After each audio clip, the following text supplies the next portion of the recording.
లేవనెత్తు దేవుడు. ఎవరో ఒకరు మీ ఆత్మీయ జీవితములో ఒక జారుడు కలిగి అలాగే పడిపోవు పరిస్థితిలో ఉన్నారు.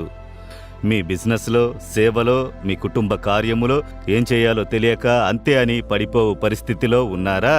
దేవుడు మిమ్మును ఆదుకొని నిలుపును. కుమారుడా నేనున్నాను, కుమార్తె నేనున్నాను, భయపడకు. అదేంటంటే జారి పడిపోయే పరిస్థితిలో నేలన పడిపోకుండున్నట్లు ఎవరైనా ఆదుకొని పట్టుకుంటే ఏమంటారు? అయ్యో నేను పడిపోతే అంతే, తల పగిలిపోయి ఉంటుంది, ఎముకలు విరిగిపోయుంటాయి. టక్కున వచ్చి నన్ను ఆదుకుని పట్టుకున్నారు. అదే విధముగా మీరు దిగజారుచున్నారు.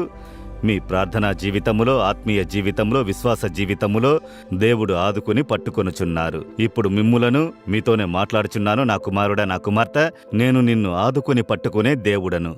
కృంగిపోయిన వారందర్నీ లేవనెత్తువాడు.